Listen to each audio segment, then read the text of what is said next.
Why touring quartet vanished. In 1982, during a ferry crossing 20 years later, their guitars appear in a shipping crate. The weathered shipping crate sat forgotten among hundreds of others in the port of Seattle's cargo terminal, its contents destined for a musical instrument auction house in Portland. Harbor worker Miguel Rodriguez had been moving containers for 15 years, but something about this particular crate caught his attention as he operated the forklift on that drizzly October morning in 2002.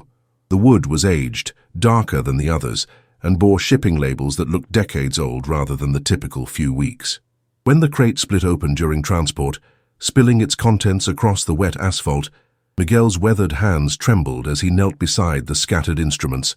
4 guitars lay before him, their cases bearing stickers from venues across the Pacific Northwest, the Crocodile Cafe, the Showbox, the Crystal Ballroom, but it was the name etched into the leather of one case that made his blood run cold. Harmony Junction, Summer Tour 1982.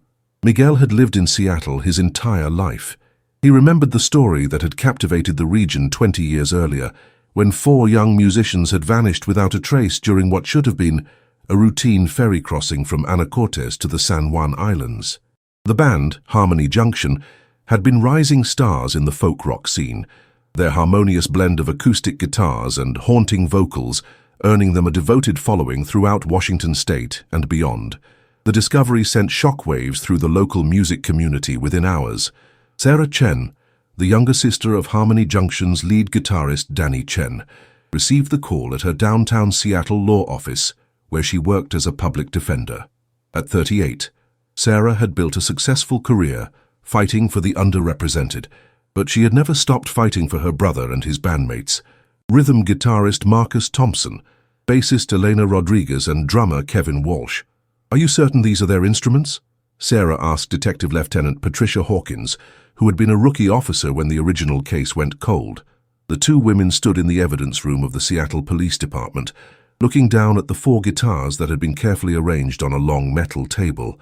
"The serial numbers match," Detective Hawkins confirmed, her voice carrying the weight of 2 decades of unanswered questions. "We've also confirmed that 2 of the instruments have personal modifications that family members described to us back in 1982.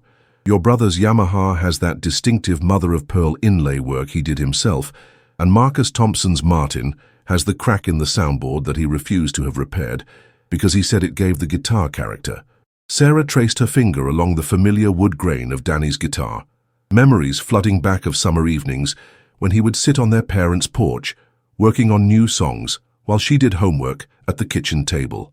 The Chen family had immigrated from Taiwan when Sarah was 5 and Danny was 8, and music had been their bridge to American culture. Danny had saved every penny from his part-time jobs to buy that guitar, and Sarah remembered how his eyes had lit up when he first brought it home. "Where exactly was this crate found?" Sarah asked, her lawyer's instincts kicking in despite the emotional weight of the moment. "Pier 91, in a section of the cargo terminal that handles long-term storage for unclaimed shipments," Detective Hawkins explained. According to the Port Authority, the crate had been there for at least 10 years, possibly longer. "The shipping documentation is incomplete, but what we can make out suggests it came from somewhere in British Columbia." The original investigation had been one of the most extensive missing persons cases in Washington state history. On August 15, 1982, Harmony Junction had boarded the 6:30 a.m. ferry from Anacortes to Friday Harbor, where they were scheduled to perform at the annual San Juan Island Music Festival. The festival organizers had confirmed their booking, and the band had been excited about the gig, which would have been their largest audience to date. According to the ferry manifest, all 4 band members had purchased tickets and boarded the vessel with their instruments and a small van containing their amplification equipment. The crossing typically took about an hour and 15 minutes, but the ferry had encountered unusually thick fog that morning, extending the journey to nearly 2 hours. When the vessel docked at Friday Harbor, the band and their equipment were nowhere to be found. The initial search had been hampered by the weather conditions and the sheer number of islands in the San Juan archipelago. Coast Guard vessels scoured the waters for days, while search and rescue teams combed the shorelines of dozens of islands. The ferry crew had been questioned extensively, but their accounts were consistent. They had seen the 4 musicians during the early part of the crossing, but had lost track of them when the fog rolled in and passengers were asked to remain in the enclosed areas of the vessel. The thing that always bothered me about this case, Detective Hawkins continued, was that their van was never found either. It was a distinctive 1975 Ford Econoline, painted with the band's logo and name. Something that size doesn't just disappear without a trace, especially on a ferry route that was thoroughly searched.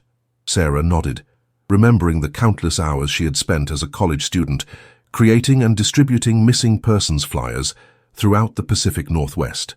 The band had been on the verge of signing with a small independent record label, and their disappearance had left a void in the local music scene that had never quite been filled.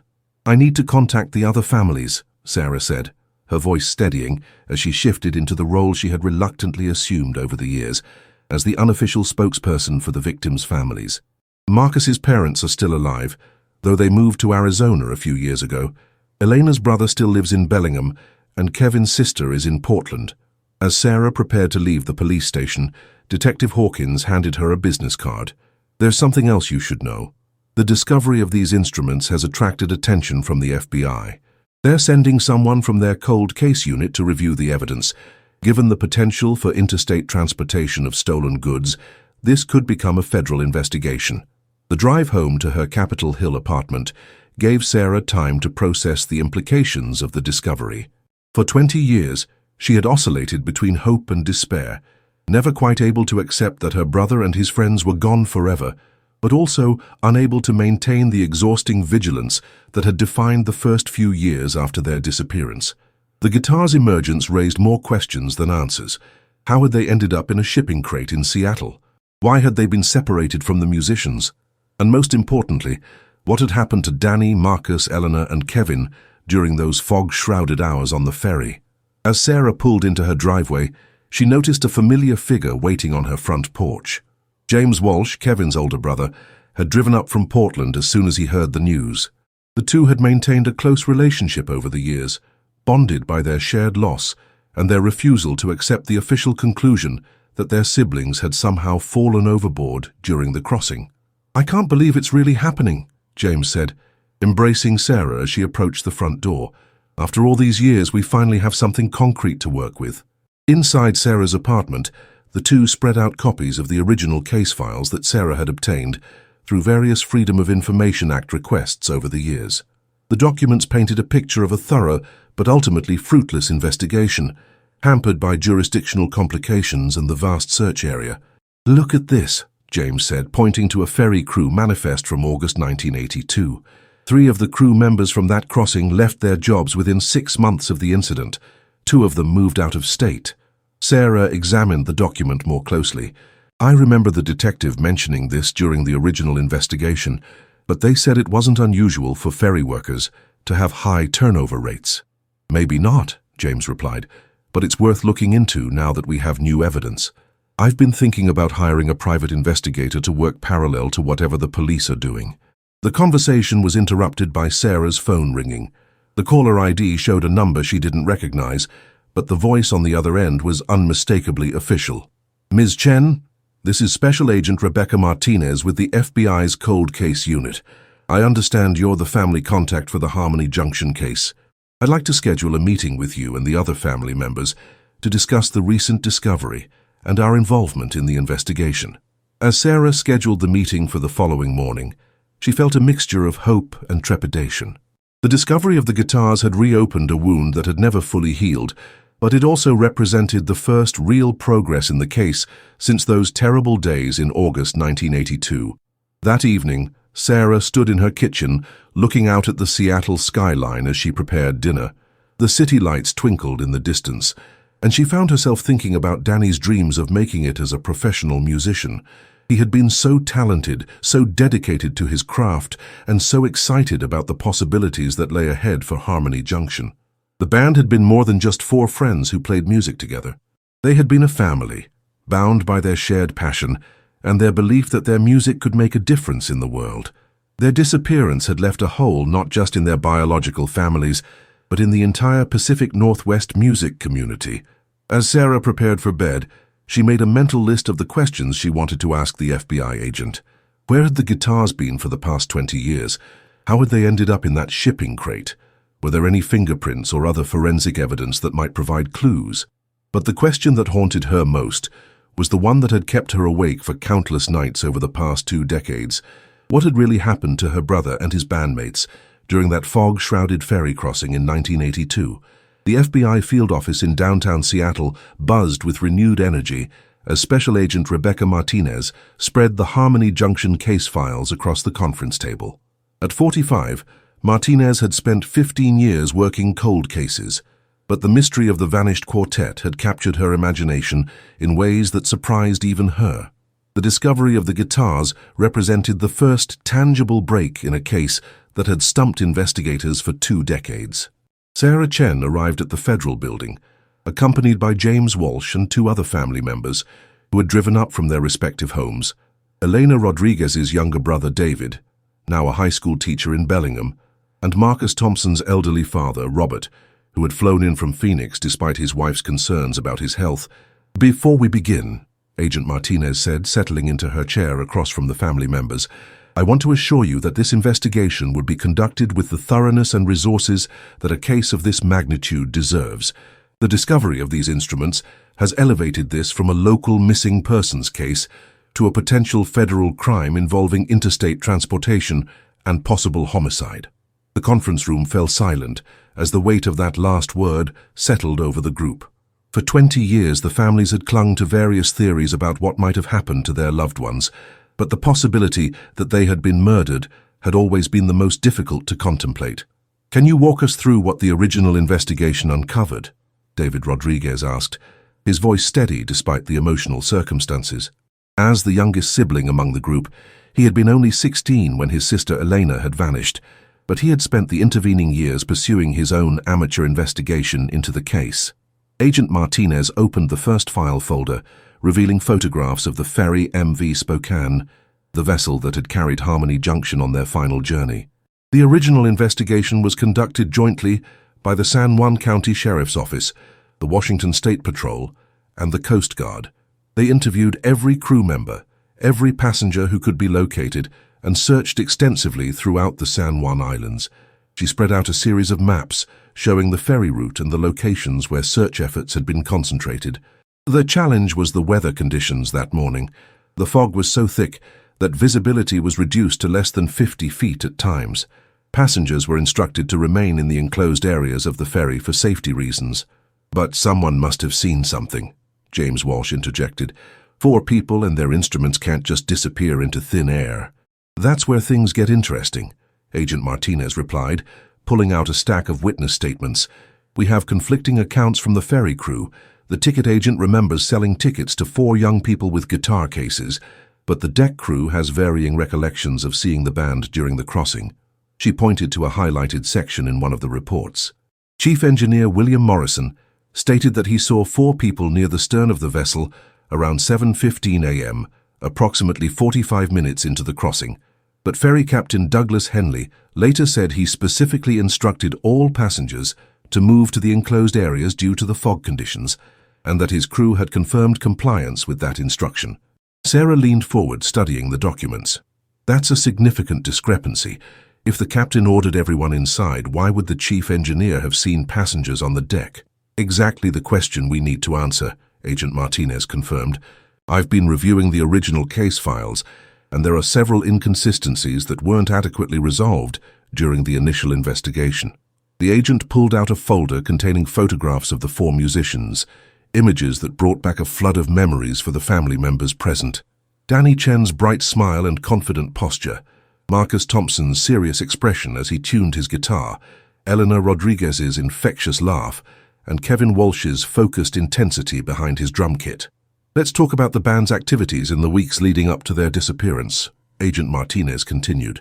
According to the original investigation, Harmony Junction had been performing regularly throughout the Pacific Northwest during the summer of 1982. They had gained a following and were apparently close to signing with an independent record label. Robert Thompson, Marcus's father, spoke up for the first time since the meeting had begun. "My son was excited about their prospects. He called me 2 days before they disappeared, talking about how they were going to make it big. He wasn't the type to exaggerate or get carried away with fantasies. If Marcus thought they were on the verge of success, it was probably true. Did he mention any problems the band might have been having? Agent Martinez asked. Any conflicts with venue owners, other musicians, or business associates? Nothing like that, Robert replied. He did mention that they had been approached by someone interested in managing them, but he didn't go into details about who it was or what the terms might have been. Agent Martinez made a note in her file. That's new information. There's no mention of a potential manager in the original case files. Did Marcus give you any other details about this person? Only that it was someone with connections in the music industry who had seen them perform at a club in Seattle. Marcus seemed optimistic about it, but he was also cautious. He said they wanted to make sure they understood any contract before they signed anything. The meeting continued for another hour, with Agent Martinez methodically reviewing every aspect of the original investigation. She showed the family members photographs of the guitars as they had been found, pointing out details that might be significant. One thing that's immediately apparent is the condition of these instruments, she explained. Despite being stored for potentially 20 years, they're in remarkably good condition. That suggests they were kept in a climate-controlled environment, not abandoned in some random location. Sarah examined the photographs more closely. Danny's guitar has a new set of strings. I remember that old strings would turn black and start to corrode after a few months. These look like they were changed relatively recently. That's an excellent observation, Agent Martinez said. We've sent the instruments to our forensic lab for detailed analysis. They'll be looking for fingerprints, DNA evidence, and any other traces that might provide clues about where they've been and who might have handled them. As the meeting concluded, Agent Martinez distributed business cards to each family member. I want you to know that this investigation will be conducted with the assumption that this was a criminal act. The discovery of these guitars, combined with the inconsistencies in the original investigation, suggests that we're dealing with more than just a tragic accident. After leaving the federal building, the family members gathered at a nearby coffee shop to discuss their next steps. The revelation that the FBI was treating the case as a potential homicide had shifted the emotional landscape for all of them. I keep thinking about what Robert said about Marcus mentioning a potential manager, Sarah said, stirring her coffee absently. That's the kind of detail that could be crucial to understanding what happened to them. David Rodriguez nodded. Elena mentioned something similar to me the last time I talked to her. She said they had been approached by someone who claimed to have connections with record labels, but she seemed skeptical about the person's credentials. Did she give you any description of this person? James Walsh asked. Just that it was a man, probably in his 40s, who dressed well and seemed to know a lot about the music business. Elena said he had seen them perform at the Crocodile Cafe and was impressed by their sound. Sarah pulled out her phone and began making notes. We need to compile everything we can remember about the band's activities in the weeks before they disappeared. Any conversations, any new people they mentioned meeting, any changes in their routine or behavior. I still have some of Elena's letters, David said. She was good about writing home, especially when the band was traveling. There might be details in those letters that could help fill in the gaps. The group spent the next hour reconstructing the timeline of Harmony Junction's final weeks. The band had performed at venues throughout Washington state during July and early August 1982, building toward what they hoped would be their breakthrough performance at the San Juan Island Music Festival. They were so excited about that gig, James remembered. Kevin told me it was going to be their biggest audience yet, and that there would be music industry people there scouting for new talent. As the afternoon wore on, the family members began to realize how much information they had collectively retained about their loved ones' final weeks. Details that had seemed unimportant at the time now took on new significance in light of the FBI's investigation. I think we should meet regularly to share information, Sarah suggested. If Agent Martinez is right about this being a criminal case, then we need to be systematic about providing the investigators with everything we can remember. The drive back to their respective homes gave each family member time to process the day's revelations. For 20 years, they had lived with uncertainty, clinging to hope, while simultaneously trying to accept the possibility that their loved ones were gone forever. Now, with the discovery of the guitars and the FBI's involvement, they faced a new kind of uncertainty. The possibility that Harmony Junction had been murdered raised questions that were both terrifying and oddly comforting. Terrifying because it confirmed their worst fears, but comforting because it meant their loved ones hadn't simply walked away from their lives and families.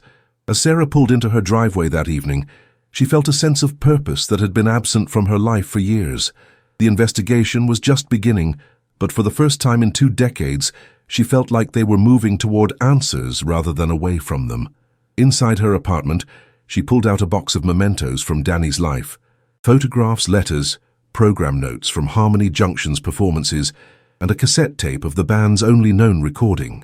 As she listened to her brother's voice harmonizing with his bandmates, she made a silent promise to pursue the truth, no matter where it might lead. The discovery of the guitars had opened a door that had been closed for 20 years. Now it was time to walk through it and find out what had really happened to Harmony Junction during that fog-shrouded ferry crossing in 1982. 3 weeks after the discovery of the guitars, Sarah Chen found herself standing in the basement of her parents' home in the Beacon Hill neighborhood of Seattle, surrounded by boxes of Danny's belongings that hadn't been touched in years. Her parents, now in their 70s, had finally agreed to let her search through the stored items after learning about the FBI's investigation.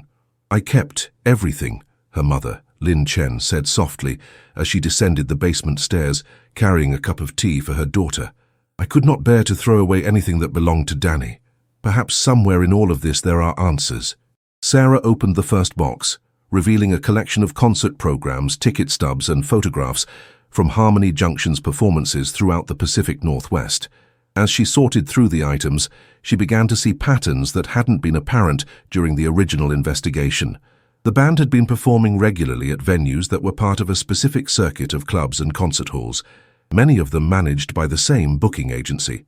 Northwest Music Promotions, Sarah read from a letter dated July 15, 1982. Danny mentioned them in this letter to his girlfriend. He says they were interested in booking the band for a tour of smaller venues throughout British Columbia and Alaska. She photographed the letter with her phone and immediately sent it to Agent Martinez, along with a text explaining the potential significance of the discovery. The mention of British Columbia was particularly intriguing, given that the shipping crate containing the guitars had originated from somewhere in that Canadian province.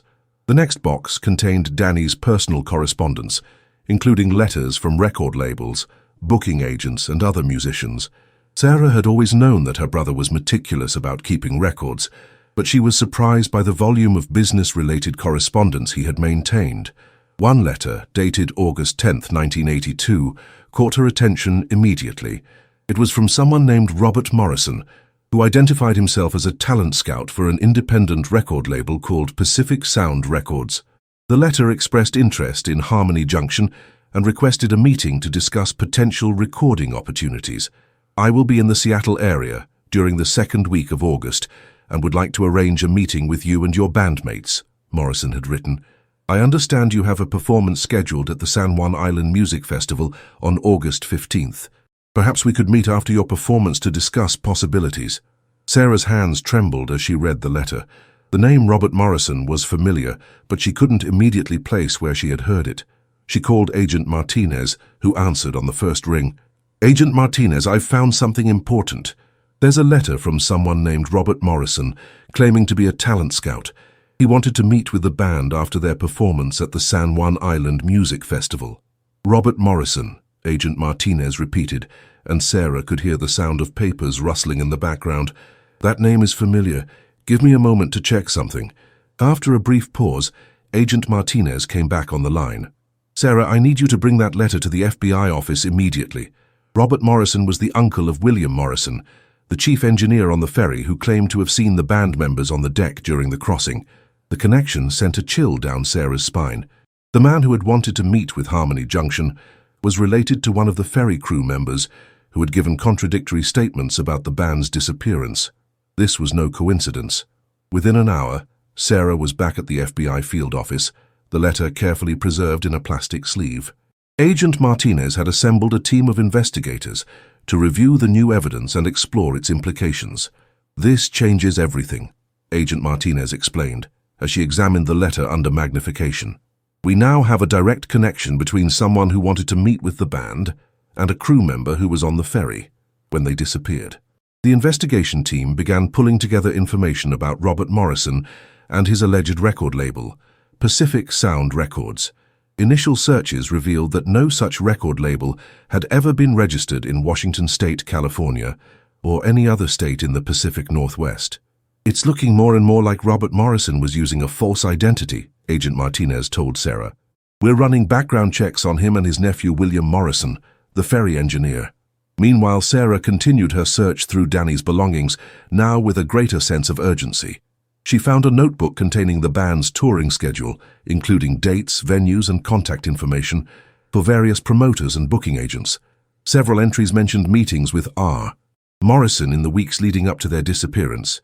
"Look at this," Sarah said, pointing to an entry dated August 12, 1982. Danny wrote, "Meeting with R. Morrison. Seemed legitimate, but something felt off about his questions. Asked too many details about our travel plans." Agent Martinez studied the notebook entry. "Your brother was perceptive." Morrison was gathering intelligence about the band's movements, probably to plan whatever happened to them. The investigation team expanded their search to include William Morrison's employment records with the Washington State Ferry system. They discovered that he had been hired only 6 months before the Harmony Junction incident, despite having minimal experience with marine engineering. His application listed previous employment with a shipping company in Vancouver, Agent Martinez explained.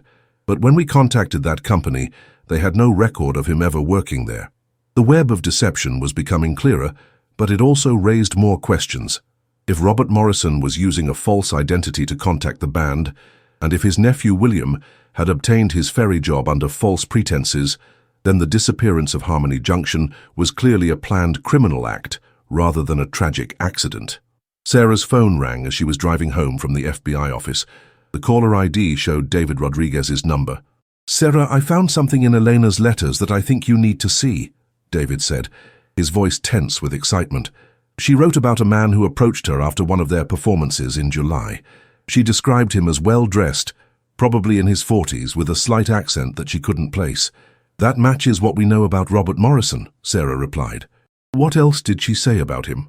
Elena said he asked a lot of questions about the band's travel arrangements and seemed particularly interested in their upcoming ferry trip to the San Juan Islands. She thought it was odd that he would focus on their travel plans rather than their music. Sarah arranged to meet David the following morning to examine Elena's letters more closely. The fact that multiple band members had noted something suspicious about Robert Morrison's behavior suggested that they had been aware of potential danger, even if they hadn't fully understood the threat they were facing. That evening, Sarah called James Walsh to update him on the day's discoveries.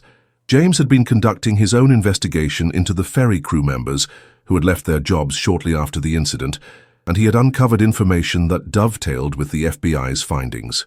"I spoke with the widow of Captain Douglas Henley," James reported. "He died in a car accident in 1995, but his wife told me that he had been troubled by something related to the Harmony Junction case. He apparently told her that he suspected one of his crew members of being involved in the disappearance, but he never provided specifics." Did she remember which crew member he suspected?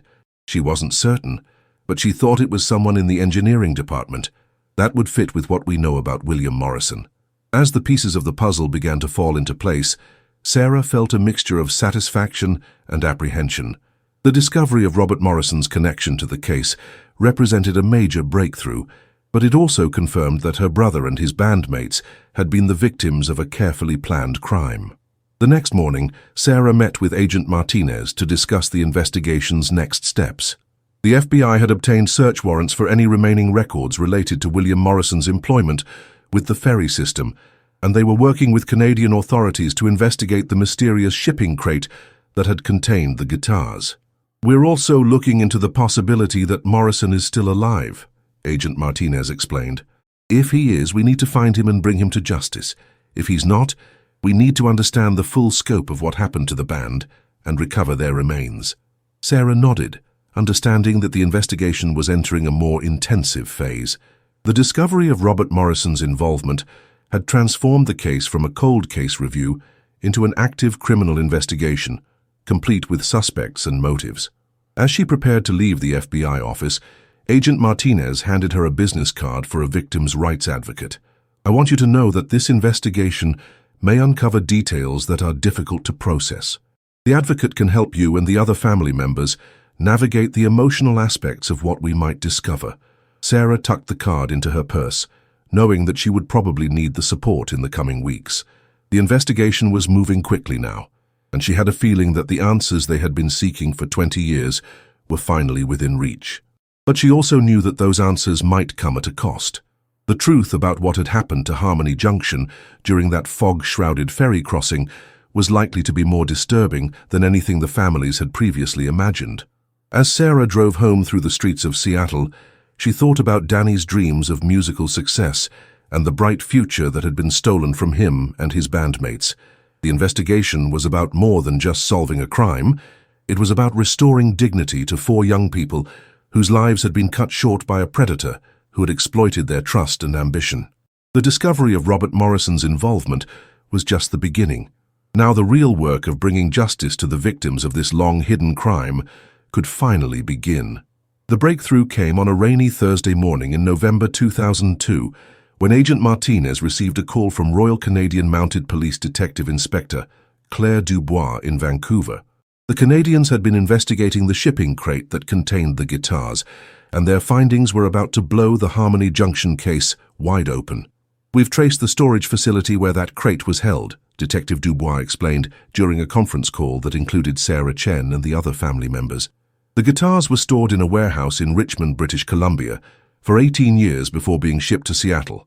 The facility's records show the crate was placed in storage by someone named Robert Morrison on August 20, 1982, just 5 days after the band disappeared. Sarah felt her heart pounding as the implications of this discovery became clear. Robert Morrison hadn't just been involved in the disappearance of Harmony Junction. He had kept their instruments as some kind of trophy or evidence of his crime. "There's more," Detective Dubois continued. "The storage facility's security cameras from 1982 are long gone, but we found the original rental agreement. Morrison paid for 20 years of storage in advance using cash. The agreement specified that if he didn't return to claim the items by August 2002, they should be sold at auction." Agent Martinez leaned forward in her chair. "So Morrison planned for the guitars to be discovered eventually. The question is why?" "We think he's dead," Detective Dubois replied. "We've been investigating Robert Morrison's identity, and we believe it was an alias used by Robert Mitchell Morrison, who died in a car accident in Alberta in 1997. But here's where it gets interesting. Morrison wasn't working alone." The detective's words hung in the air as the family members absorbed the implications. The disappearance of Harmony Junction had been orchestrated by a criminal network, not a single individual. "We've uncovered evidence that Morrison was part of a human trafficking operation that targeted young people in the music industry," Detective Dubois explained. "The organization operated throughout the Pacific Northwest and British Columbia, using the promise of record deals and touring opportunities to lure victims." Sarah's hands trembled as she processed this information. The idea that her brother and his bandmates had been victims of human trafficking was almost too horrifying to contemplate, but it explained many of the mysteries surrounding their disappearance. "How many other victims were there?" James Walsh asked, his voice barely above a whisper. "We're still investigating, but we believe there were at least a dozen cases between 1978 and 1985. The organization was sophisticated and well-organized, with connections to criminal networks in multiple countries."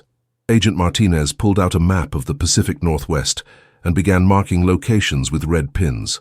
"We've identified several other cases of missing musicians and performers from this time period. The pattern is consistent. Young, talented individuals who were approached by supposed industry professionals offering career opportunities. The scope of the criminal enterprise was staggering. The trafficking network had operated with impunity for years, using the transient nature of the music industry to avoid detection.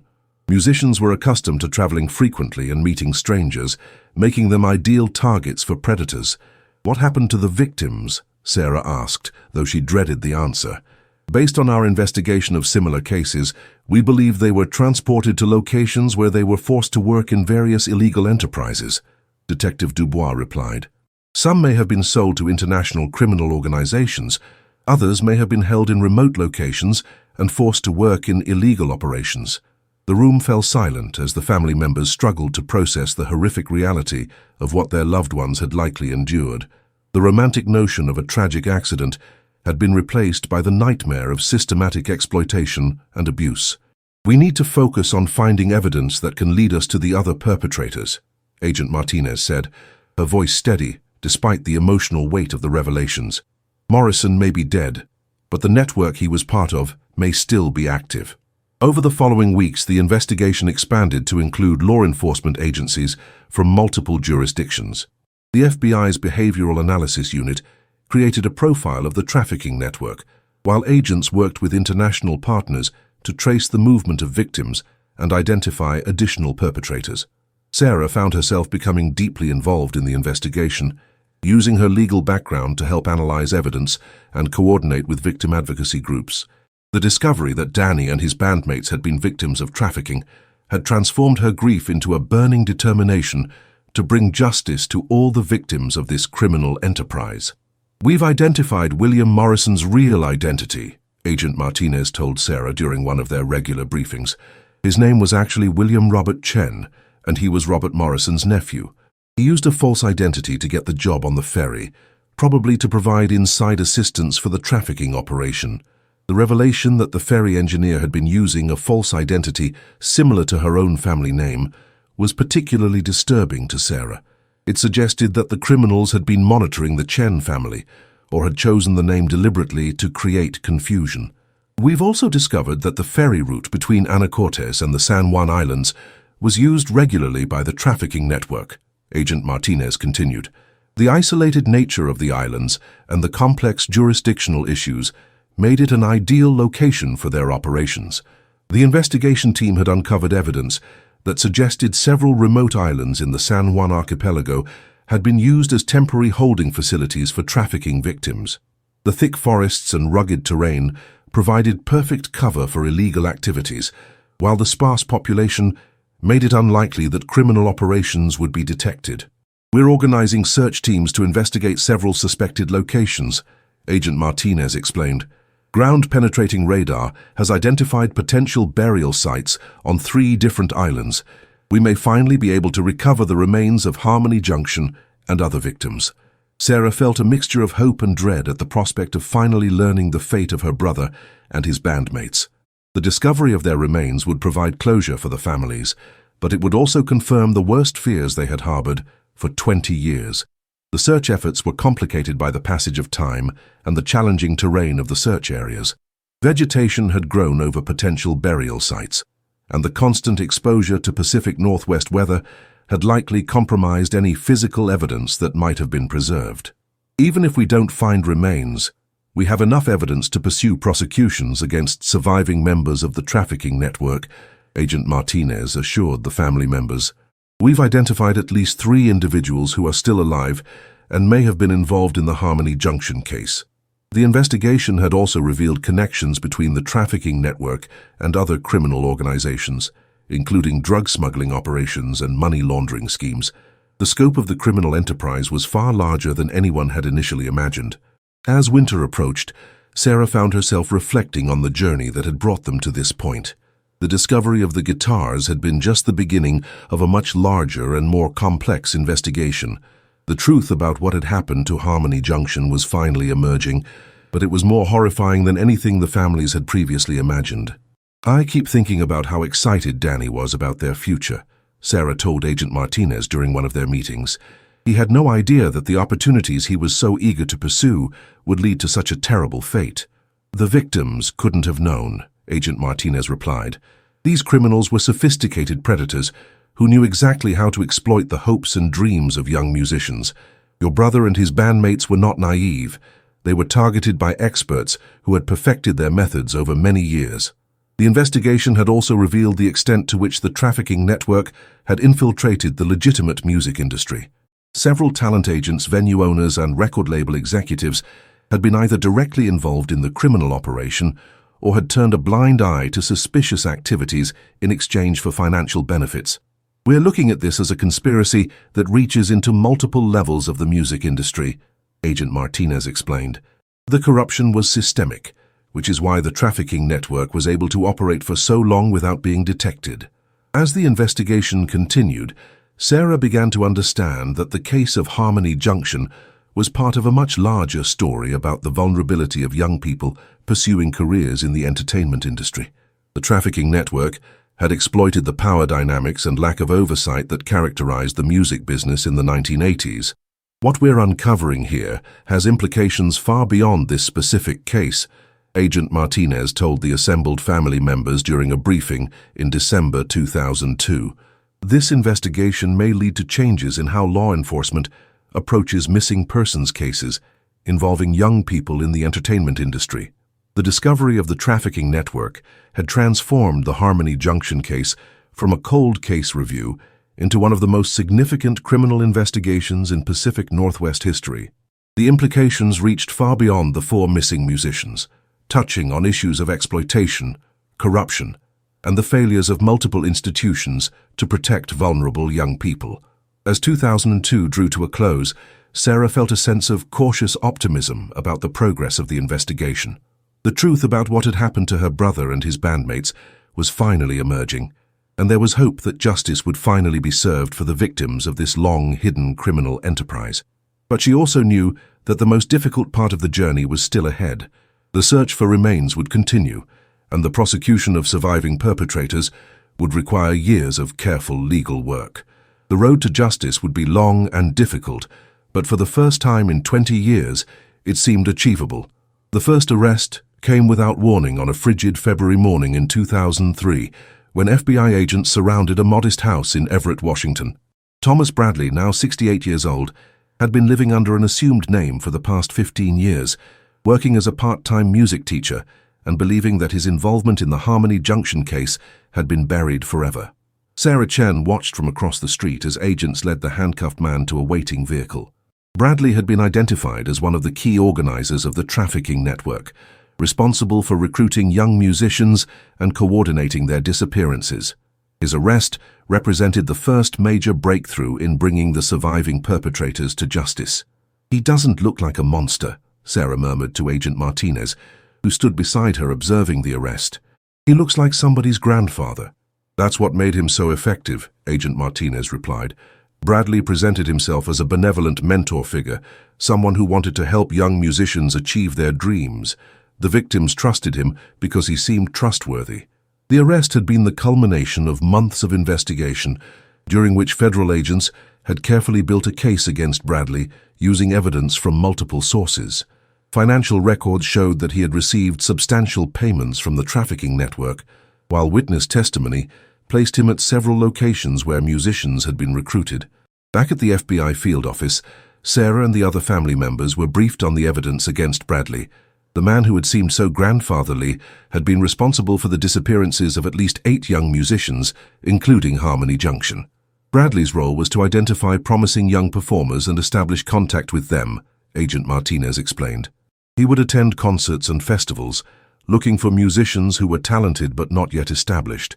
He particularly targeted groups that were traveling frequently and had limited family connections. The investigation had revealed Bradley's sophisticated methods for approaching potential victims.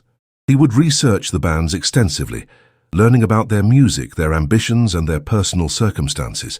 When he made contact, he would demonstrate detailed knowledge of their work and present himself as someone who could help them achieve their goals. He was particularly skilled at identifying vulnerable individuals, Agent Martinez continued. Musicians who were struggling financially, who had strained relationships with their families, or who were desperate for a breakthrough in their careers. Sarah studied the photographs of Bradley's other victims, young people whose dreams had been exploited by a predator who understood exactly how to manipulate their hopes and fears. The victims came from across the Pacific Northwest, representing a diverse cross-section of the region's music scene. "What happened to them?" David Rodriguez asked, his voice tight with emotion. "Based on our investigation and Bradley's initial statements, most of the victims were transported to remote locations in British Columbia and Alaska, where they were forced to work in illegal operations," Agent Martinez replied. "Some were sold to international criminal organizations. Others were held in captivity for years before being killed." The stark reality of the trafficking network's operations was difficult for the family members to process. Their loved ones had endured years of captivity and abuse before being murdered, a fate that was far worse than the quick death they had originally feared. "We're still working to locate the remains of the victims," Agent Martinez assured them. "Bradley has provided some information about burial sites. but we need to verify his claims and conduct thorough searches. The interrogation of Thomas Bradley had been conducted by the FBI's most experienced agents, who had spent weeks building rapport with the suspect before pressing for detailed confessions. Bradley's age and declining health had made him more willing to cooperate, particularly when faced with the prospect of spending his remaining years in federal prison. He's agreed to plead guilty to multiple charges in exchange for providing information about the locations of the victims' remains, Agent Martinez explained. He's also identified other members of the trafficking network, including some who are still alive. The cooperation agreement with Bradley was controversial, given the severity of his crimes, but it represented the best opportunity to bring closure to the victims' families and identify additional perpetrators. The information he provided would be crucial to the ongoing investigation. He's given us detailed information about the Harmony Junction case, Agent Martinez told Sarah privately. Your brother and his bandmates were specifically targeted because of their talent and their upcoming performance at the San Juan Island Music Festival. Bradley saw an opportunity to kidnap 4 valuable assets in a single operation. The revelation that Danny and his bandmates had been chosen because of their musical ability added another layer of tragedy to their story. Their talent, which should have been their ticket to success, had instead made them targets for predators. Bradley has also provided information about the Ferry operation, Agent Martinez continued. William Morrison, the fake engineer, was responsible for ensuring that the band members were isolated and vulnerable during the crossing. The thick fog that morning was an unexpected advantage, but they were prepared to act regardless of the weather conditions. The details of the kidnapping were more sophisticated than anyone had imagined. The trafficking network had developed elaborate plans for each operation, including backup strategies and contingency plans for various scenarios. The band members were drugged during the ferry crossing, Agent Martinez explained. Bradley had arranged for Morrison to slip sedatives into their coffee, which made them disoriented and compliant. They were then moved to a small boat that was waiting near one of the islands. Sarah felt sick as she imagined her brother and his friends being betrayed by someone they trusted.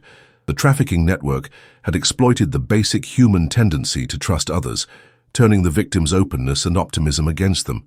What happened to them after they were kidnapped? Sarah asked, though she dreaded the answer. They were initially held at a facility on a remote island in British Columbia, Agent Martinez replied. Bradley claims they were kept alive for several months while the network tried to determine their value. Ultimately, they were killed when they became too difficult to manage. The news that Danny and his bandmates had been alive for months after their disappearance was particularly devastating. Sarah had spent 20 years hoping that their deaths had been quick and painless, but the reality was that they had endured prolonged suffering before being murdered. We're organizing search teams to investigate the locations Bradley has identified, Agent Martinez assured her. We're committed to recovering the remains and bringing them home for proper burial. The search efforts would be complicated by the passage of time and the remote locations where the victims were believed to be buried. The trafficking network had chosen sites that were difficult to access and unlikely to be discovered by accident. As the investigation continued, additional arrests were made throughout the Pacific Northwest. The trafficking network had been extensive, involving dozens of individuals in various roles ranging from recruitment to transportation to management of the illegal operations. We've identified at least 15 people who were directly involved in the network, Agent Martinez reported during a briefing in March 2003. Some are dead, some are in prison for other crimes, and some are still at large. We're working systematically to bring all of them to justice. The case had attracted national attention, with media outlets across the country covering the story of the vanished Quartet and the trafficking network that had been responsible for their disappearance. The coverage had generated additional leads and helped law enforcement identify other potential victims. We've received hundreds of tips from people who believe they may have information about missing musicians from this time period, Agent Martinez explained. Each tip has to be investigated, which is time-consuming but necessary to ensure we don't miss any connections. The investigation had also revealed connections between the trafficking network and other criminal organizations, including drug cartels and international human trafficking rings. The scope of the criminal enterprise was far larger than anyone had initially imagined. As spring approached, Sarah found herself reflecting on the journey that had brought them to this point. The discovery of the guitars had been just the beginning of a complex investigation that had revealed the existence of a criminal network that had operated with impunity for years. The arrest of Thomas Bradley and the other perpetrators represented a significant victory for law enforcement, but Sarah knew that the most important work was still ahead. The search for the remains of the victims would continue, and the prosecution of the surviving perpetrators would require years of careful legal work. "We're not going to stop until we find them," Agent Martinez promised Sarah during one of their regular meetings. "Your brother and his bandmates deserve justice, and we're going to make sure they get it." The investigation had transformed Sarah's understanding of her brother's disappearance and had given her a new sense of purpose. She had become an advocate for other families of missing persons, using her legal background to help them navigate the complex world of criminal investigations. As the search for the victims' remains continued, Sarah felt a mixture of hope and apprehension. The truth about what had happened to Harmony Junction was finally emerging, but it was more horrifying than anything the families had previously imagined. The road to justice would be long and difficult, but for the first time in 21 years, it seemed achievable. The helicopter descended through the misty morning air toward a remote island in the northern reaches of the San Juan archipelago, carrying a team of forensic specialists, FBI agents, and ground-penetrating radar equipment. Sarah Chen watched from the passenger seat as the dense forest canopy gave way to a small clearing where the search team would establish their base of operations. It was April 2003, and the search for the remains of Harmony Junction had entered its most intensive phase. Thomas Bradley's cooperation had provided investigators with detailed information about 3 potential burial sites, each located on isolated islands that were accessible only by boat or helicopter. "The first site is approximately half a mile from our landing zone," Agent Martinez explained to the assembled team as they gathered their equipment. Bradley claims that 4 bodies were buried there in September 1982, approximately 1 month after the kidnapping. The search team included forensic anthropologists, evidence technicians, and specialized search dogs trained to detect decomposed human remains. The passage of 21 years had made the task more challenging, but advances in forensic technology provided hope that the victims could still be located and identified. Sarah had been allowed to accompany the search team as a family representative, though she had been warned that the discovery of remains might be emotionally difficult to witness. She had spent the helicopter ride preparing herself for the possibility that they might finally find her brother's grave. The forest was dense and primordial, with towering Douglas firs and western red cedars that had stood for centuries. The undergrowth was thick with ferns and blackberry bushes, creating a natural barrier that had likely concealed the burial site from casual discovery. The only sounds were the whisper of wind through the trees and the distant call of seabirds. "The ground-penetrating radar is showing an anomaly approximately 30 feet from the large cedar tree," announced Dr. Patricia Caldwell, the lead forensic anthropologist. "The signature is consistent with a mass grave containing multiple individuals." The team began the careful process of excavation, using archaeological techniques to preserve any evidence that might be recovered along with the remains. Each layer of soil was carefully removed and sifted for artifacts, while photographers documented every stage of the process. "We're finding fabric," Dr. Caldwell reported after several hours of digging. "It appears to be denim, possibly from jeans. We're also seeing what looks like leather, possibly from a belt or shoes." Sarah felt her heart racing as the evidence mounted. The clothing described by Dr. Caldwell was consistent with what Danny and his bandmates had been wearing when they disappeared, based on descriptions provided by witnesses who had seen them boarding the ferry. "We have bone," Dr. Caldwell announced, her voice taking on a more somber tone. "Multiple individuals, as expected. The preservation is better than we had hoped, given the soil conditions and the passage of time." The excavation continued for the rest of the day, with the team carefully removing soil and debris to expose the remains. As the sun began to set, the outline of 4 skeletons became visible in the excavation site. Preliminary examination suggests 4 individuals, consistent with the number of Harmony Junction members, Dr. Caldwell reported. "We'll need to conduct detailed forensic analysis to confirm identities, but the positioning and associated artifacts are consistent with what we expected to find." Sarah stood at the edge of the excavation site, looking down at the remains that might belong to her brother and his bandmates. The bones were arranged in a way that suggested the bodies had been placed in the grave with care rather than simply dumped. Even in death, the victims had been treated with a degree of respect that seemed inconsistent with the brutality of their kidnapping and murder.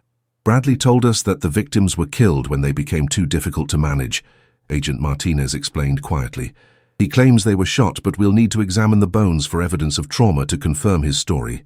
The recovery of the remains would take several more days, with each bone carefully catalogued and preserved for laboratory analysis. The team would also search for personal effects that might help confirm the identities of the victims.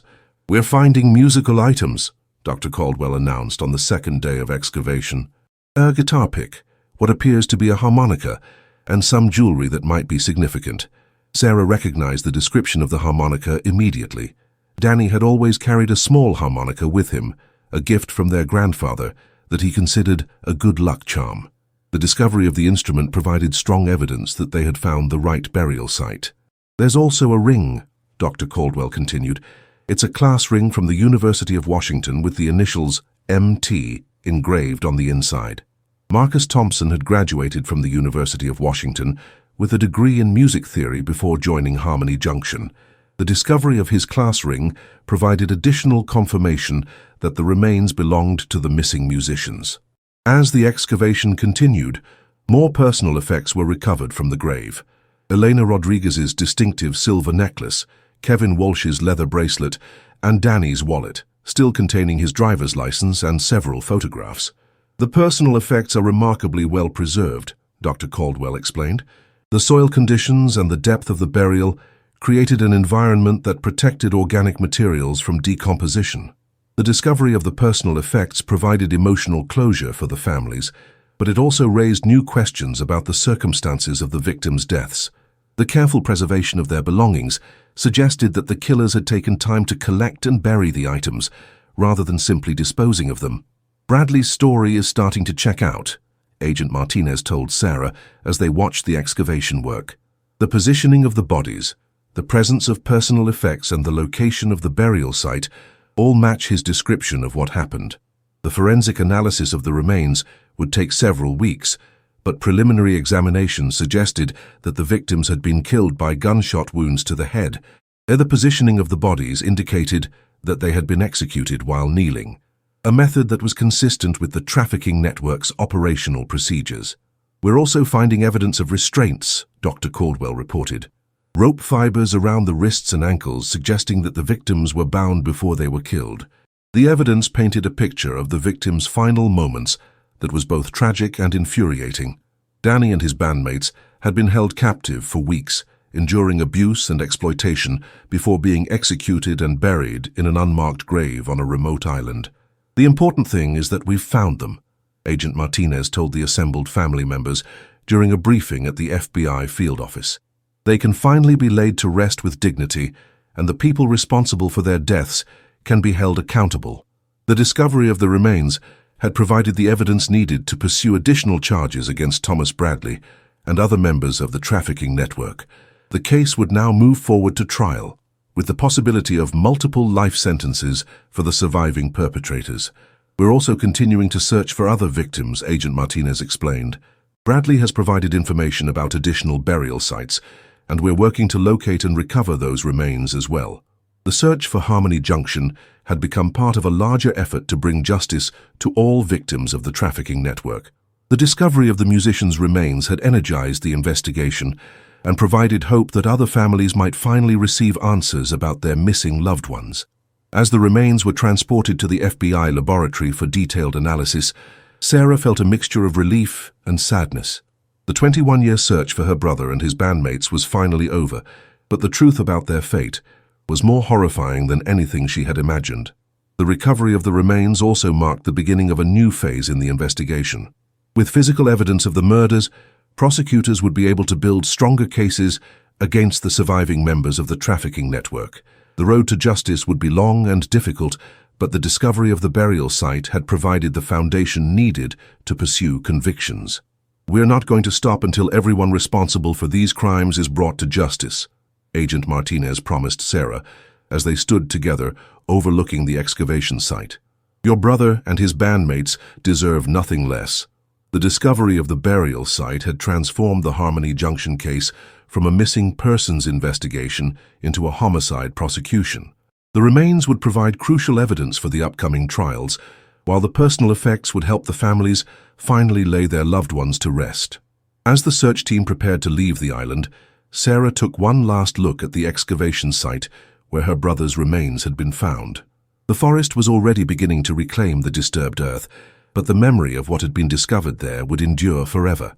The long journey toward justice for Harmony Junction was finally nearing its end, but the impact of their story would continue to resonate for years to come. The discovery of the trafficking network had exposed a dark chapter in the history of the Pacific Northwest music scene, and the prosecution of the perpetrators would serve as a warning to others who might prey on vulnerable young people. The second arrest came at dawn on a Tuesday morning in May 2003, when Royal Canadian Mounted Police officers surrounded a remote cabin near Whistler, British Columbia. Inside, they found 63-year-old Frank Peterson, who had been living under an assumed name for the past 18 years, working as a fishing guide, and believing that his involvement in the Harmony Junction case had been buried with his victims. Sarah Chen watched the arrest unfold through a live video feed from the FBI field office in Seattle, her hands clenched into fists as she saw the man who had been instrumental in her brother's kidnapping and murder.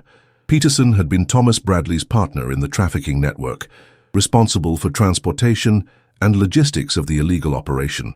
Peterson was the one who actually transported the victims to the island, Agent Martinez explained, as they watched the handcuffed suspect being led to a police vehicle.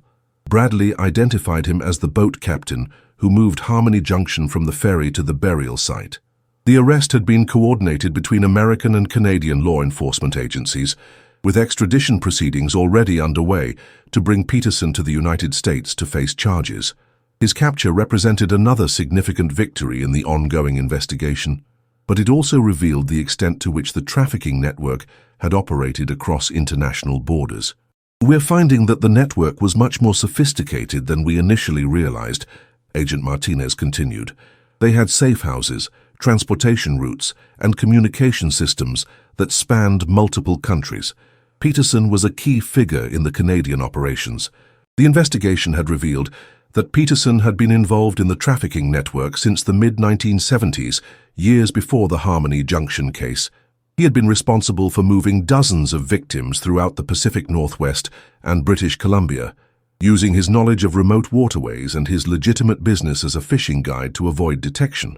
He knows where other victims are buried," Agent Martinez told Sarah during a private briefing. "We're hoping he'll cooperate with our investigation, but he's been less forthcoming than Bradley." The interrogation of Frank Peterson was conducted by a joint team of FBI agents and RCMP officers who had spent weeks preparing for the complex international case.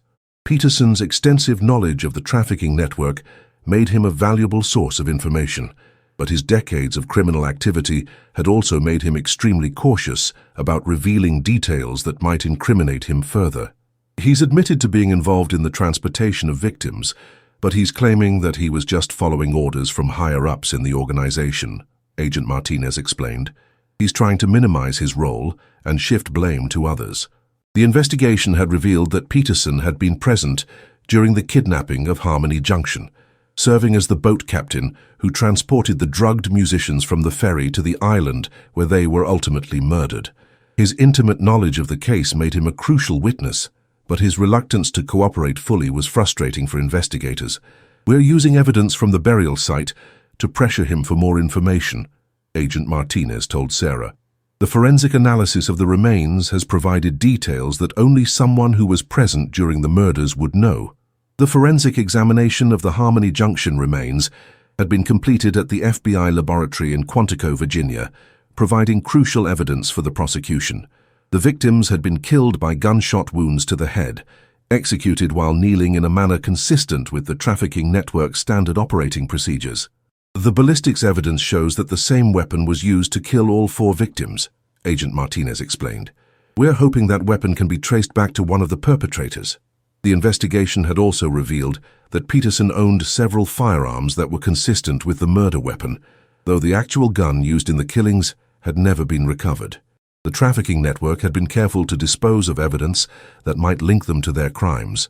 "We're offering Peterson a plea agreement in exchange for his cooperation," Agent Martinez told the assembled family members during a briefing in June 2003. "He's facing multiple life sentences, so he has significant incentive to provide information about other members of the network." The plea negotiations with Peterson were complicated by the international nature of the case and the involvement of multiple jurisdictions. Canadian authorities were reluctant to extradite him without assurances that he would receive fair treatment in the American legal system. "We're also pursuing additional charges against other members of the network," Agent Martinez explained. "The information provided by Bradley and Peterson has helped us identify at least 6 other individuals who were involved in the trafficking operation. The investigation had revealed that the trafficking network had been more extensive than anyone had initially imagined. The organization had operated throughout the Pacific Northwest and British Columbia, with connections to criminal networks in Alaska, California, and several other regions. We're coordinating with law enforcement agencies in multiple jurisdictions to pursue prosecutions," Agent Martinez told Sarah. "This is turning into one of the largest human trafficking cases in the history of the Pacific Northwest." The scope of the criminal enterprise had attracted attention from federal prosecutors who were considering using the RICO Act to pursue conspiracy charges against the surviving members of the network. The racketeering charges would allow for more severe penalties and would make it easier to prosecute individuals who had played supporting roles in the trafficking operation. "We're also looking at civil asset forfeiture to recover money and property that was obtained through the trafficking operation," Agent Martinez explained. "The network generated millions of dollars in illegal profits over the years, and we want to ensure that money is returned to the victims' families." The financial investigation had revealed that the trafficking network had been highly profitable, with victims being sold to various illegal enterprises for substantial sums. The money had been laundered through legitimate businesses and invested in real estate and other assets throughout the Pacific Northwest. Peterson owned several properties that were purchased with trafficking proceeds, Agent Martinez told Sarah. "We're seizing those assets as part of the criminal investigation." The seizure of assets belonging to the trafficking network was providing additional evidence for the prosecution and was helping to compensate the victims' families for their losses. The financial investigation was also revealing new connections between the trafficking operation and other criminal enterprises. As the investigation continued, additional arrests were made throughout the Pacific Northwest and British Columbia. The trafficking network had involved dozens of individuals in various roles, from recruitment to transportation to management of the illegal operations. "We're finding that the network was organized like a traditional criminal enterprise," Agent Martinez explained. "There was a clear hierarchy, with specialized roles for different members. The organization was sophisticated enough to operate for years without being detected." The investigation had also revealed that the trafficking network had been responsible for the disappearances of numerous other young people throughout the Pacific Northwest. The musicians of Harmony Junction had been just 4 victims among many, though their case had received more attention due to the circumstances of their disappearance. "We're working with families of other missing persons to determine if their loved ones were victims of this network," Agent Martinez told Sarah. The investigation is expanding beyond the original Harmony Junction case. The discovery of the trafficking network had provided answers to dozens of cold cases involving missing young people throughout the Pacific Northwest. The organization had targeted vulnerable individuals who were unlikely to be immediately missed, making it difficult for law enforcement to detect patterns in their disappearances. As summer approached, Sarah found herself reflecting on the progress of the investigation. The arrest of Frank Peterson had provided additional evidence and had helped to fill in gaps in the story of what had happened to her brother and his bandmates. The trafficking network was finally being dismantled, and the perpetrators were facing justice for their crimes. "We're not going to stop until everyone responsible for these crimes is brought to justice," Agent Martinez promised Sarah during one of their regular meetings. "The investigation is expanding, and we're confident that we'll be able to prosecute all the surviving members of the network." The case had transformed from a missing persons investigation into a complex criminal prosecution involving multiple jurisdictions and dozens of defendants. The road to justice would be long and difficult, but the arrest of Frank Peterson had provided crucial evidence that would help ensure convictions. As the investigation continued, Sarah felt a sense of cautious optimism about the prospects for justice. The trafficking network that had been responsible for her brother's death was finally being held accountable, and the perpetrators were facing the consequences of their actions. The arrest of Frank Peterson had marked another significant milestone in the pursuit of justice for Harmony Junction, but Sarah knew that the most important work was still ahead.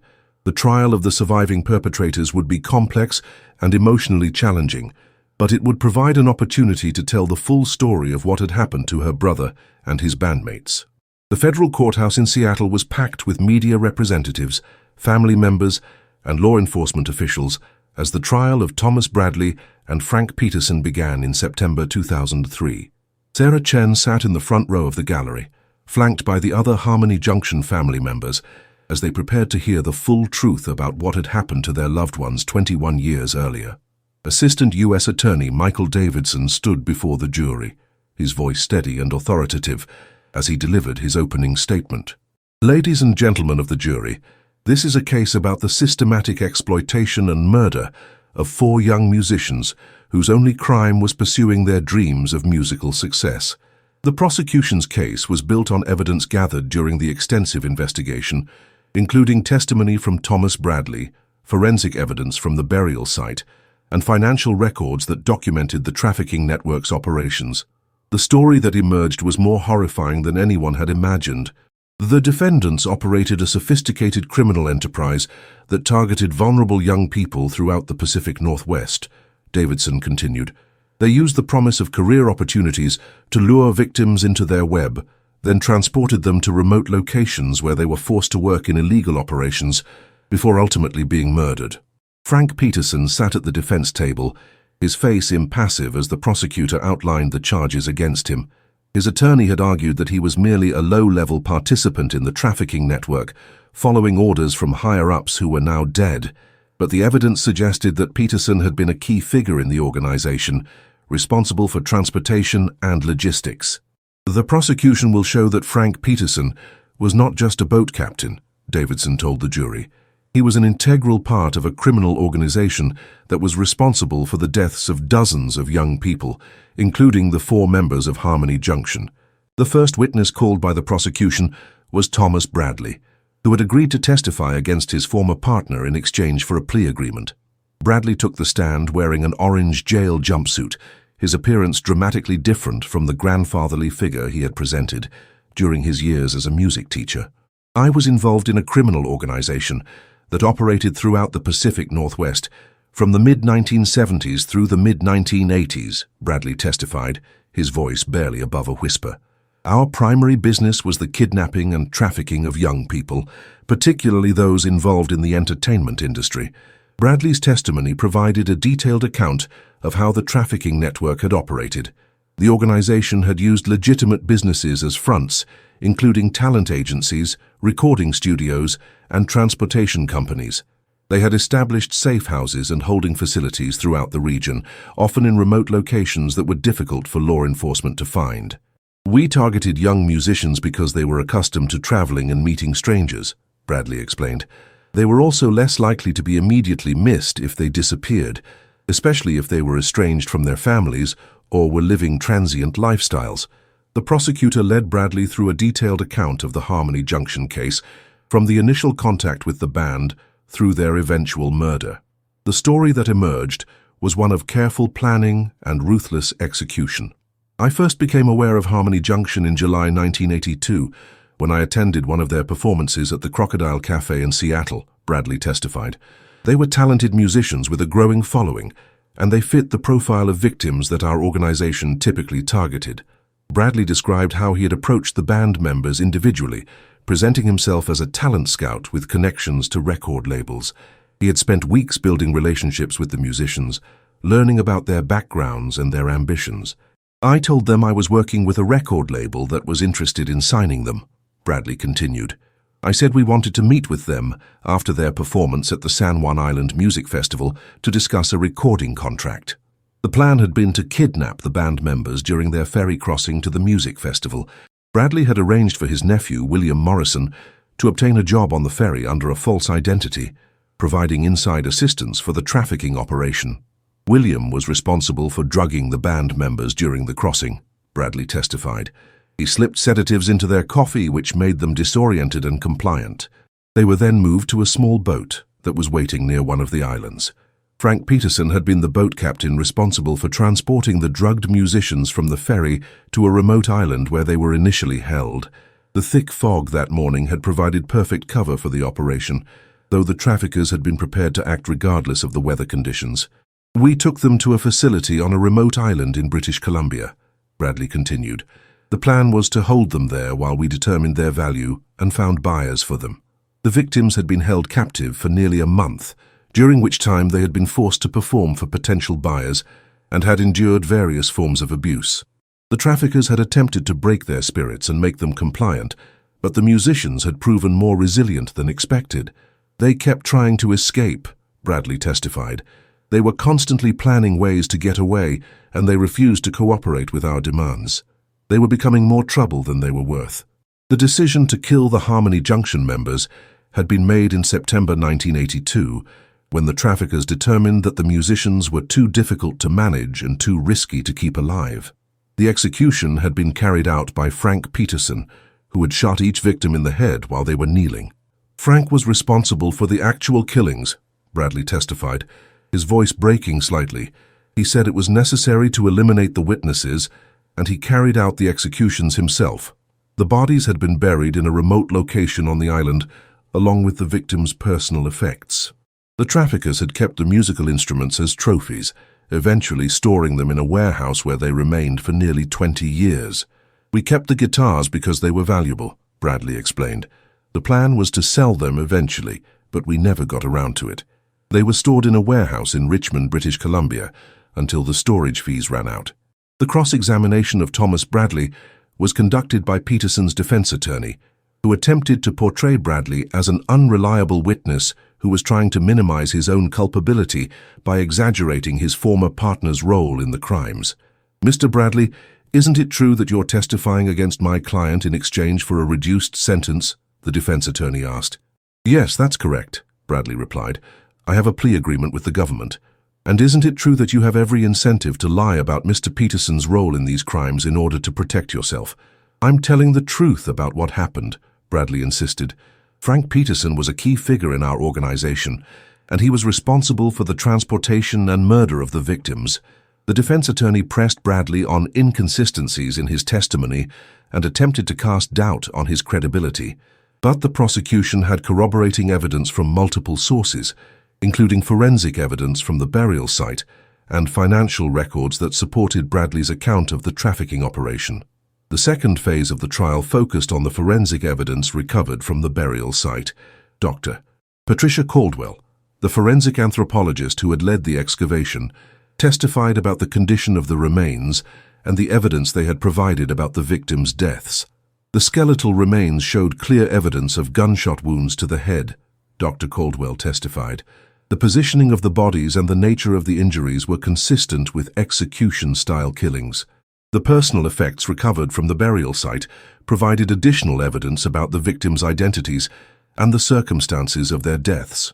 The items had been remarkably well preserved, allowing for detailed analysis that supported the prosecution's case.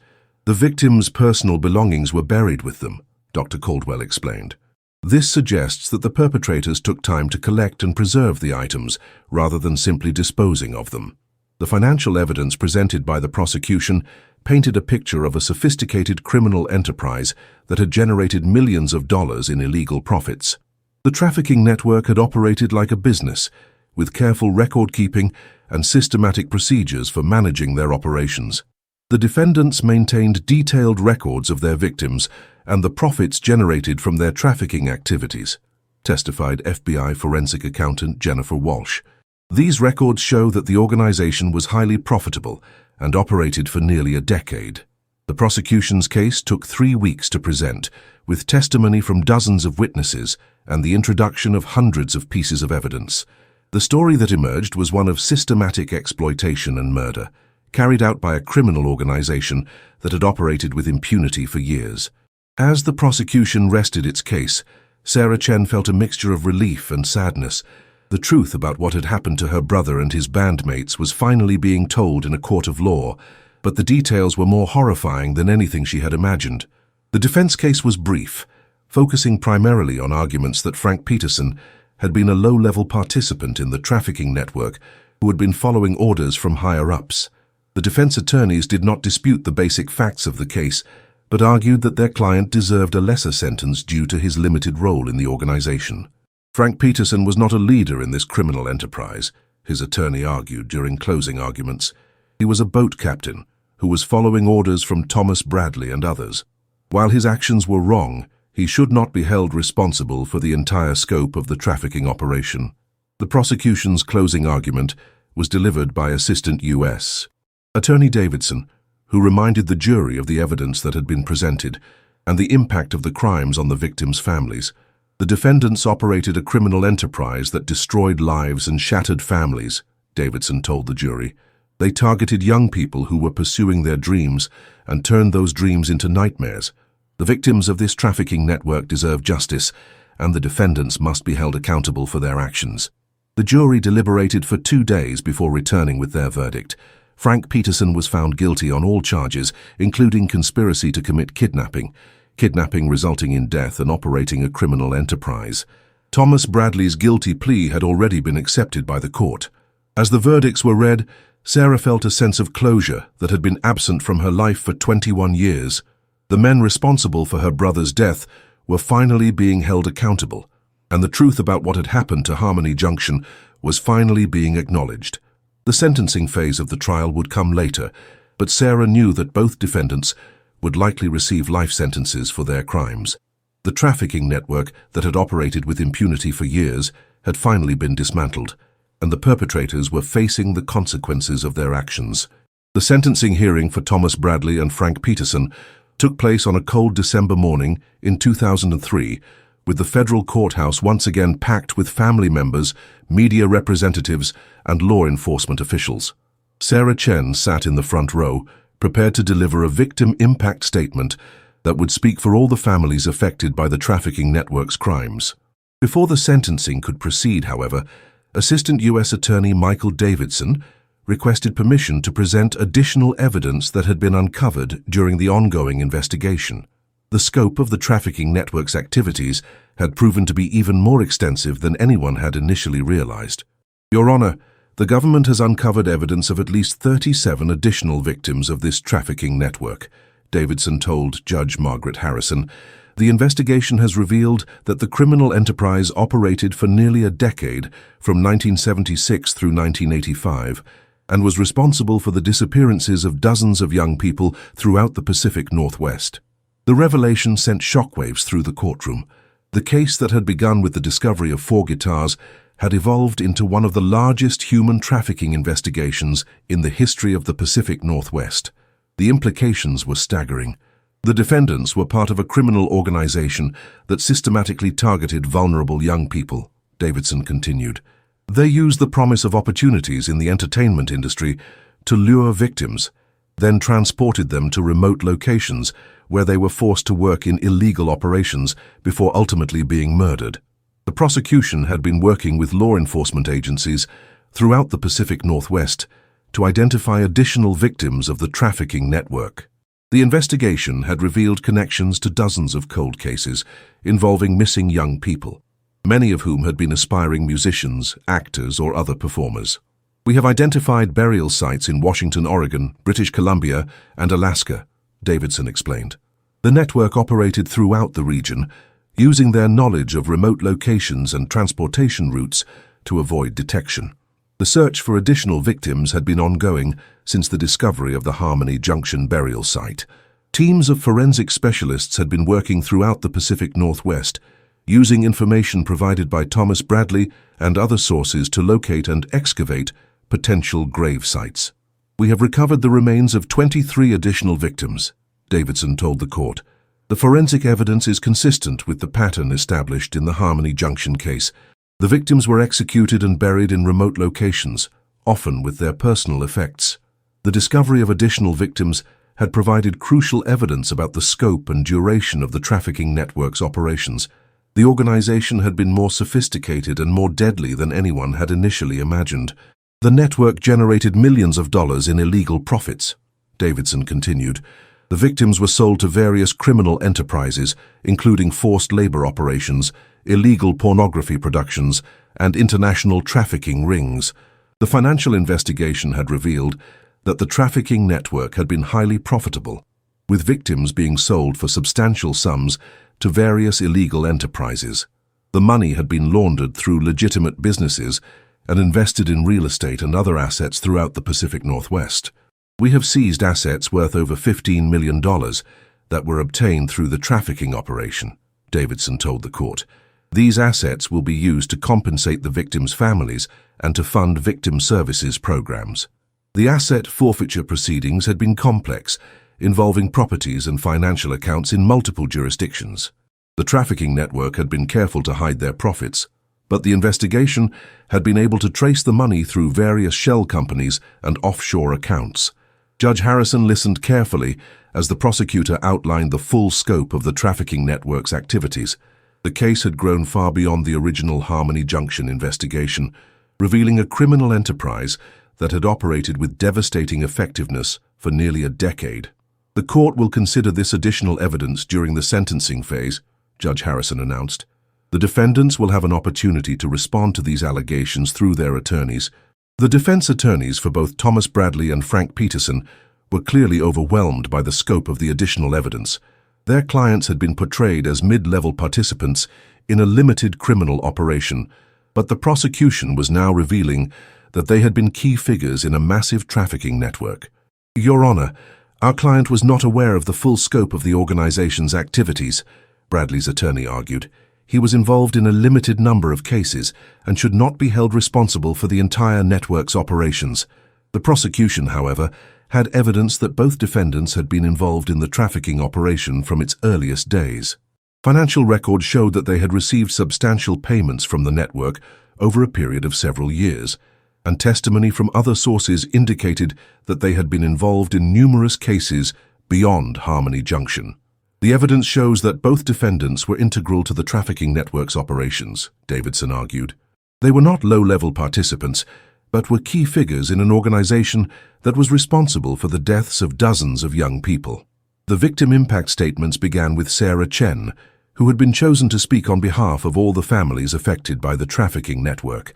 She had spent weeks preparing her statement, working with victim advocates to ensure that it would adequately convey the impact of the crimes on the victims' families. Your Honor, my brother Danny was a talented musician who dreamed of sharing his music with the world, Sarah began, her voice steady despite the emotional weight of the moment. He and his bandmates were young people with bright futures ahead of them, but their dreams were stolen by these defendants. Sarah spoke about the 21 years of uncertainty and grief that the families had endured, not knowing what had happened to their loved ones. She described the impact of the trafficking network's crimes on the victims' families and the broader community. These defendants didn't just kill 4 young musicians, Sarah continued. They destroyed families, shattered communities, and left a void in the Pacific Northwest music scene that has never been filled.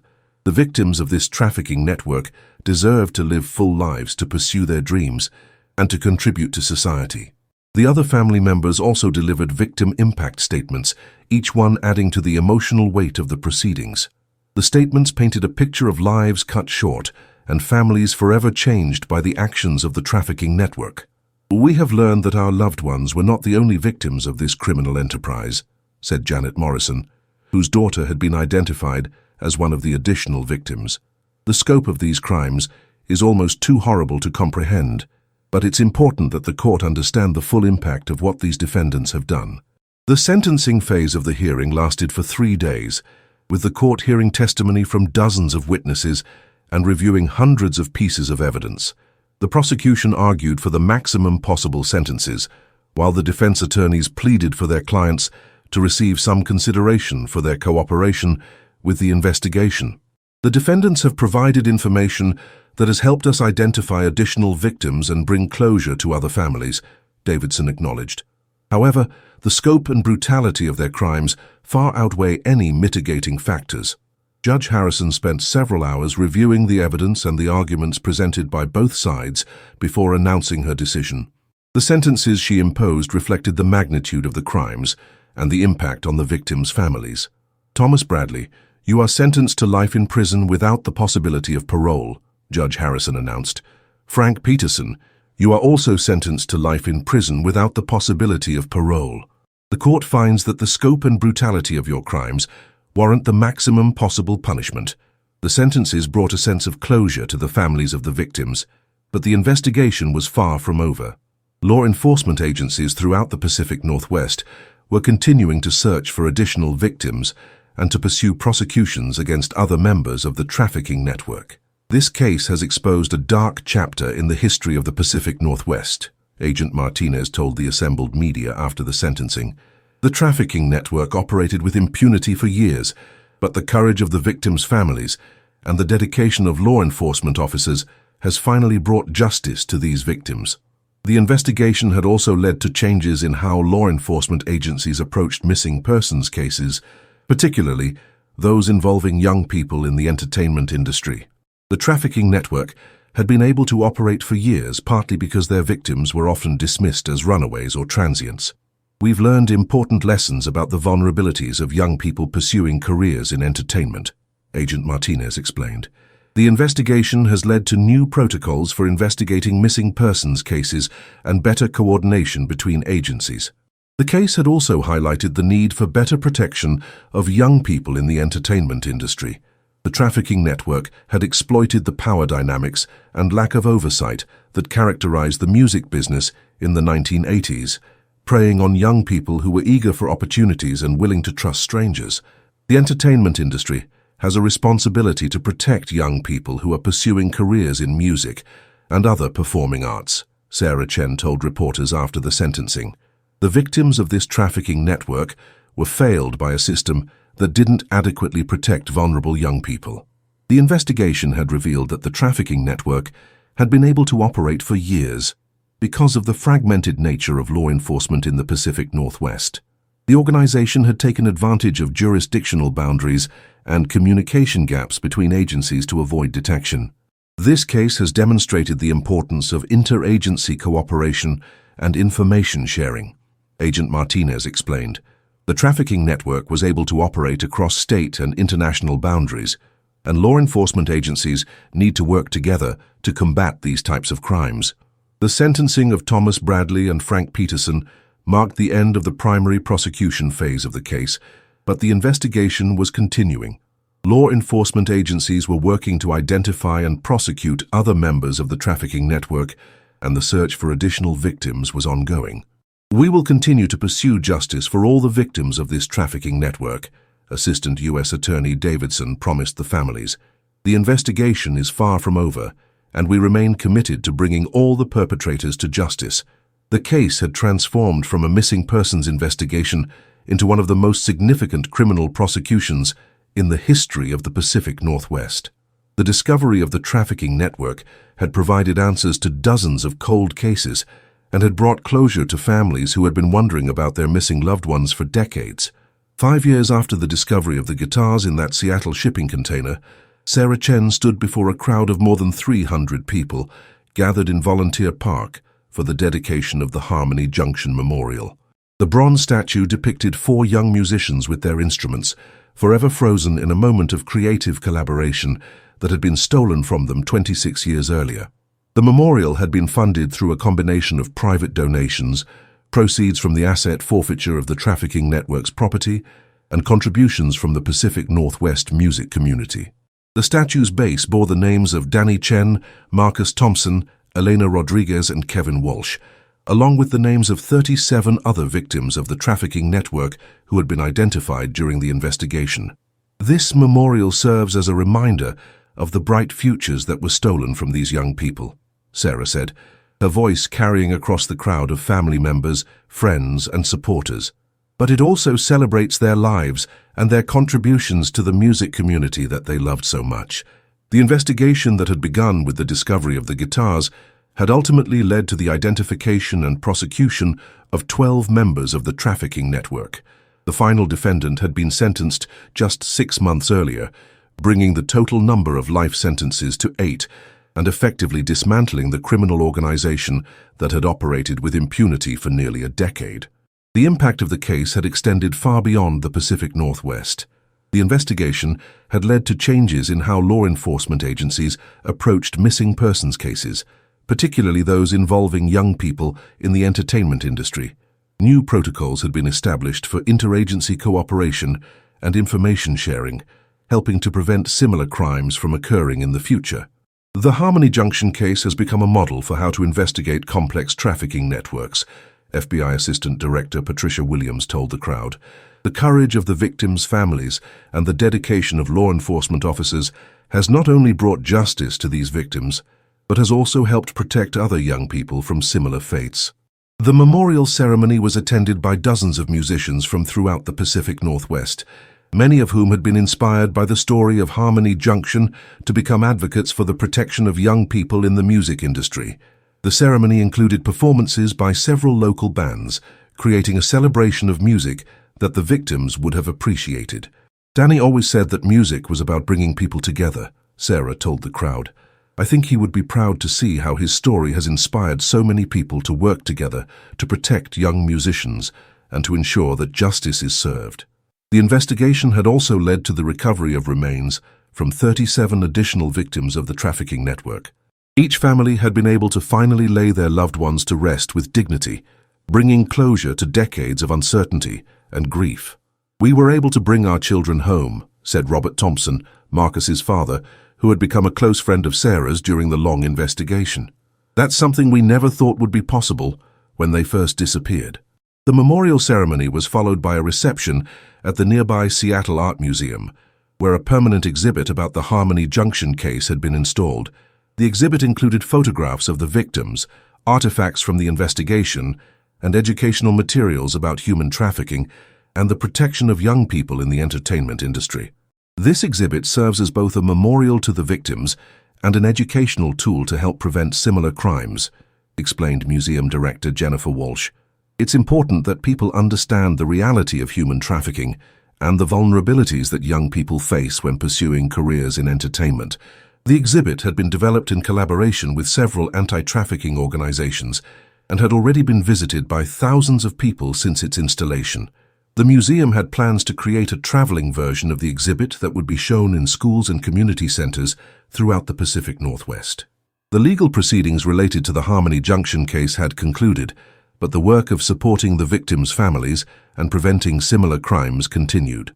Sarah had established the Harmony Junction Foundation, which provided support services to families of missing persons and advocated for stronger protections for young people in the entertainment industry. The foundation represents a way to honor the memory of the victims by working to prevent other families from experiencing what we went through, Sarah explained. We want to ensure that young people can pursue their dreams in the entertainment industry without fear of exploitation or harm. The foundation had already provided support to dozens of families dealing with missing persons cases and had worked with law enforcement agencies to improve their response to such cases. The organization had also partnered with music industry groups to develop safety protocols for young musicians and performers. The music industry has a responsibility to protect young people who are pursuing careers in music, said Pacific Northwest Music Association President David Martinez. The Harmony Junction case exposed serious vulnerabilities in how the industry operates, and we are committed to making changes to prevent similar tragedies. The investigation had revealed that the trafficking network had been able to operate for years because of the lack of oversight and protection in the music industry. Young musicians were often eager to trust anyone who claimed to be able to help their careers, making them vulnerable to exploitation by predators. We've implemented new protocols for verifying the credentials of talent scouts and industry professionals, Martinez explained. We're also working to educate young musicians about the warning signs of exploitation and how to protect themselves. The changes in the music industry had been gradual but significant. Record labels, talent agencies, and venue owners had implemented new policies to protect young artists, and law enforcement agencies had developed better relationships with industry professionals to help identify and prevent exploitation. The case has had a lasting impact on how the music industry operates, said Agent Martinez, who had been promoted to head the FBI's Human Trafficking Unit. The victims of the trafficking network didn't die in vain if their story helps protect other young people from similar fates. The memorial ceremony concluded with a moment of silence for all the victims of the trafficking network, followed by a performance of Harmony's song, a piece that had been written by Danny Chen and discovered among his belongings during the investigation. The song had been arranged for a full orchestra and choir, creating a fitting tribute to the young musicians whose lives had been cut short. Danny wrote this song about the power of music to bring people together and to create positive change in the world, Sarah explained as she introduced the performance. I think he would be proud to know that his music is still bringing people together, even after all these years.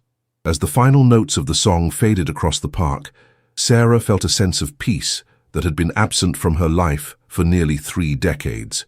The long journey toward justice for her brother and his bandmates was finally complete, and their story had become a force for positive change in the world.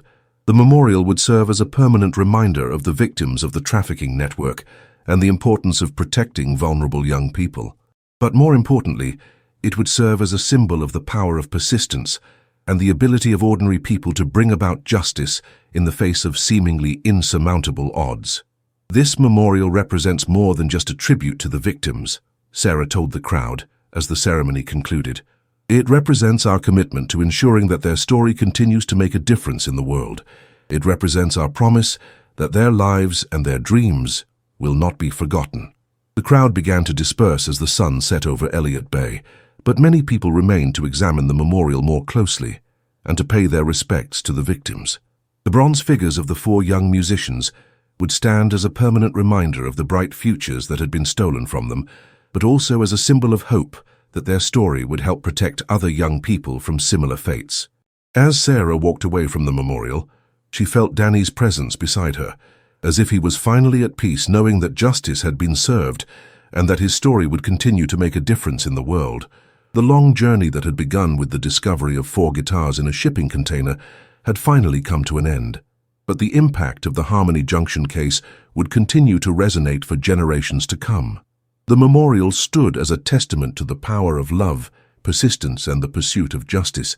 It honored the memory of 4 young musicians whose dreams had been stolen from them, but whose story had ultimately helped protect countless other young people from similar fates.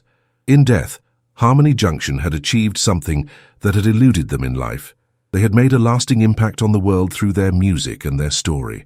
10 years after the dedication of the Harmony Junction Memorial, Sarah Chen returned to Volunteer Park on a quiet Sunday morning.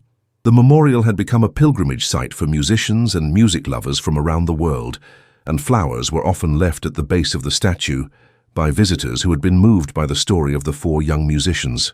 The impact of the Harmony Junction case continued to resonate throughout the Pacific Northwest and beyond.